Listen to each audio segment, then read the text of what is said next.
face the sun, 'cause you're gonna get burned. Yeah, you're gonna get burned. Hi guys, so before I start off this video, okay, I want to say something, okay. Over the past 7 months, ever since I decided to go ahead and go into this VTubing scene, and over the past few months that actually end up going into like doing whatever it is, I recently found out that I tried my hand at journaling, okay, or like reporting and all this other stuff. Now, truth be told, I have never studied reporting. I have never done anything like that, but the thing is that I'm kind of obsessed with knowing a lot of things, right? Knowing information, knowing a bunch of things, like going after people who are like questionable in nature, questionable in everything like that. Because, personally, I like to ruin bad guys' people's days. okay, I'm just gonna keep it real. I like ruining some people's days. I take pride in it. I take enjoyment in it. Okay? And I know that this whole like path that I've actually taken on is a little bit weird. And I know I might be flubbing every so often, every so time. A couple of Mondays ago I actually put out a video talking about the whole collective shout thing and conspiracy thing. Is I'm new to this. Okay, this whole like journal reporting thing is kind of new to me, and I'm actually learning. Okay, I am learning. I am doing the ropes that I can. It's a very very very tough field. I never thought that this type of direction that I'm taking with this content was gonna be very difficult. It is absolutely difficult. I thought it was gonna be as simple as like looking around everywhere, doing reports and stuff like that. But the thing is that, reporting is difficult. I'm not even gonna lie. So, yes, there's gonna be times, especially at the beginning when I just started all this, there's gonna be some times, even at the start, where I'm gonna flub, I'm gonna fall. It's like riding a bike. You're gonna constantly fall. Eventually, the tires are going to turn into Pirelli tires, and they're going to stick to the ground no matter what the hell you do, right? You start off on a bicycle, you go to a race car, okay? So if my reporting is kind of weird and sensationalized and all this other stuff, just bear with me. And of course, there's a couple of videos that I put out there that made me sound like a crazy person. I'm just venting, okay? I really am. So it's a new course that I'm taking. If I decide to keep going, like a few months from now, I might end up changing. Who knows? But yeah, it's not easy. So let's just get into the video, and thank you guys for sticking around. For those of you who stuck around, and let's just go on. Hi guys, so it's me, Tartarus Queen Dragoness, and here we are once again with another Fiki video. So I was planning a different video for today, but apparently there have been some people who were saying that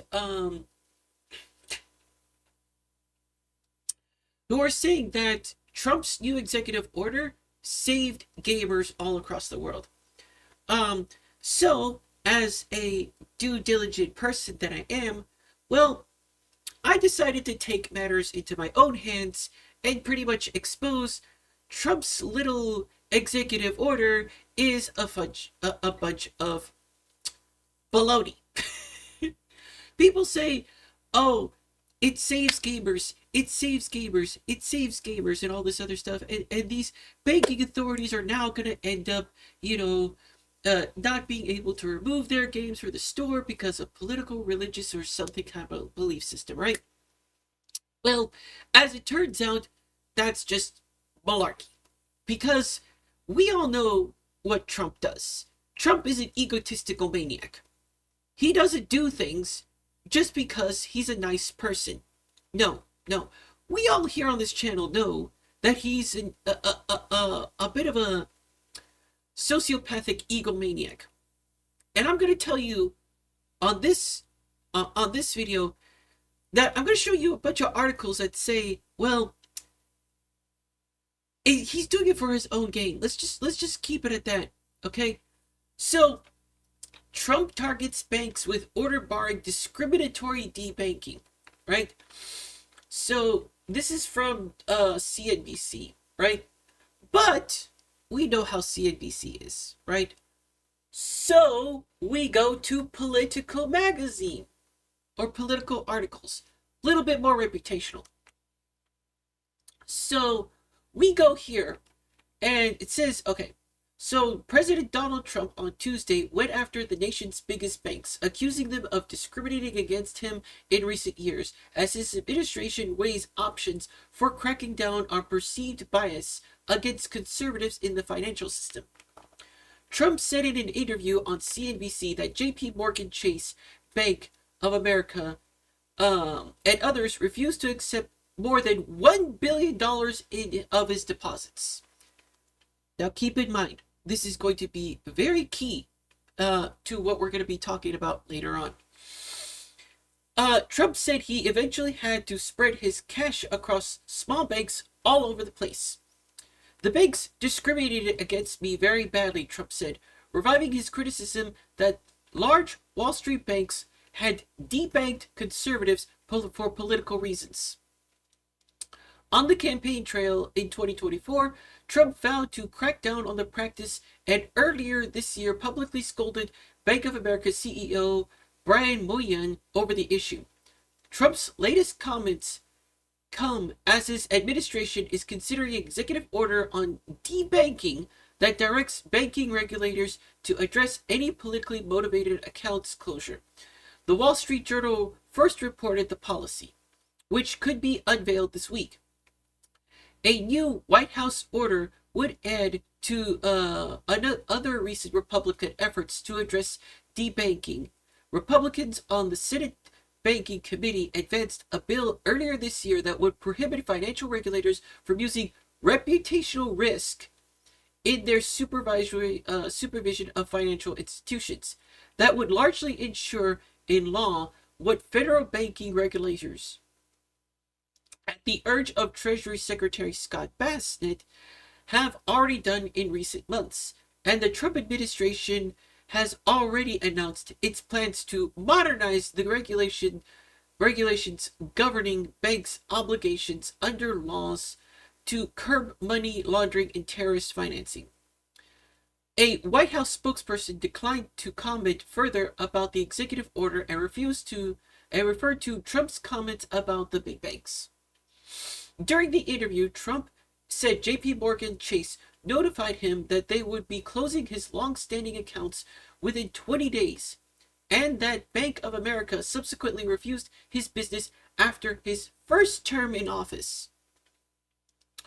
Trump also claimed, without offering any specific evidence, that Biden administration had pressured banking regulators to do everything you can to destroy Trump.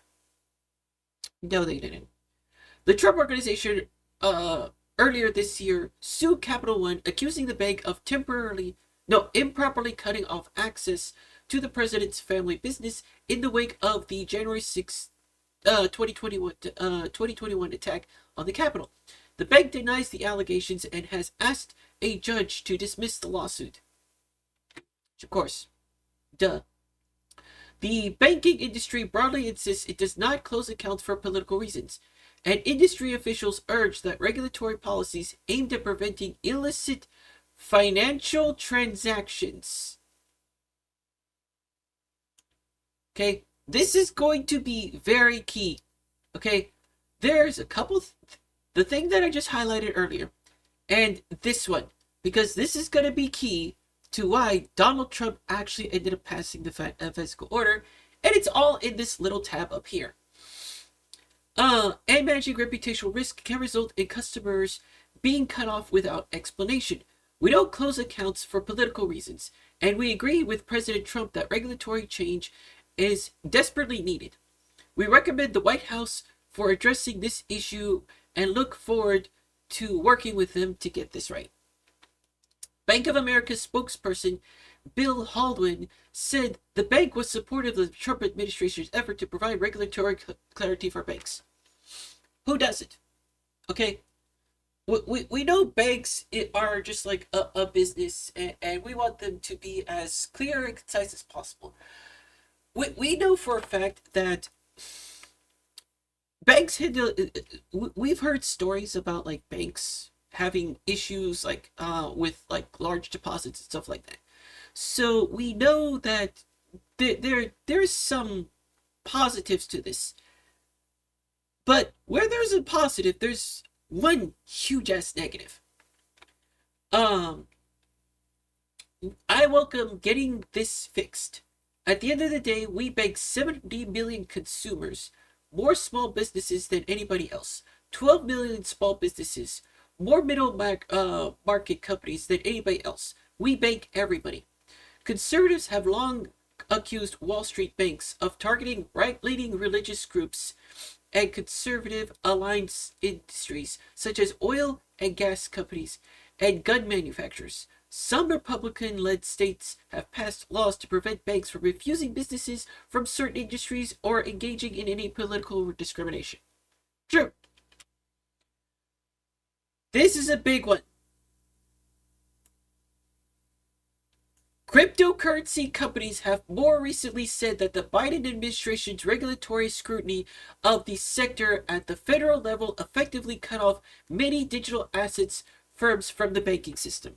The heart of the problem is regulatory overreach and supervisory discretion, which represents large banks, said in a statement. The banking agencies have already taken steps to address issues like reputational risk, and we're hopeful that any forthcoming executive order will reinforce this process by directing regulators to confront the flawed regulatory framework that gave rise to these concerns in the first place. As should any like financial risk thing, right? Well, as it turns out, the so-called boohoo me, why won't these banks accept my money, is related to this.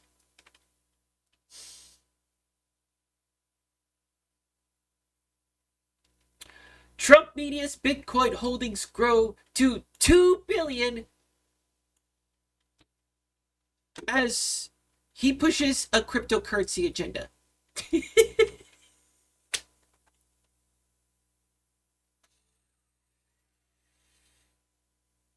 So all this boo-hoo me, this executive order and stuff like that, is because, well, it seems as though as Donald Trump is ready to rug pull his $2 billion in crypto coin and trying to put it into a bank. So Trump Media Technology Group has, so here's the thing. This is in July 21st, 2025, right? So Trump Media and Technology Group has amassed roughly $2 billion in Bitcoin and Bitcoin-related securities. As its founder, President Donald Trump has worked to reshape American crypto policy. The Truth Social parent said it plans to keep buying Bitcoin and allocate $300 million to an options acquisition strategy for Bitcoin-related securities. The company's Bitcoin and related holdings make up about two-thirds of its $3 billion in liquid assets. The guy's a dumbass. He tried to put in more than $1 billion in fake money into a bank. And now he's going boo-hoo with this executive bill, this executive order to try to make banks accept his Bitcoin. I can't. I can't. What the fuck, bro? Okay, Trump media has also filed in recent weeks to launch the trio of crypto exchange traded funds that invest in Bitcoin and other digital assets. The ETFs are expected to relaunch. I can't even keep reading this article because it's so absurd. It's funny. Okay, oh my god. Bitcoin traded near $119,000 on Monday after the president signed a pro Stablecoin Genius Act into law and two other crypto-related bills passed in the White House. Formerly MicroStrategy bought $6,220 in Bitcoin last year with its latest round of crypto purchases, according to regulatory filing. The company's holdings have climbed to a whopping $607,770 in Bitcoin, worth $72.30 of 72.3.2 billion at Bitcoin currency price. The price of Bitcoin has jumped by 1/3 over the past 3 months and hit a record high of more than $123,000 last week. So, guys, do you think he's actually saving gamers? No, he's not. He's not. Of course, in all Trump terms, he's doing this for his own good. He's trying to put fake money into a bank, and that's all this executive order does. Also, guys, before I completely round out the video, this is kind of like a little after edit about all this. So even though that, Donald Trump is actually going to end up putting out this executive order that ended up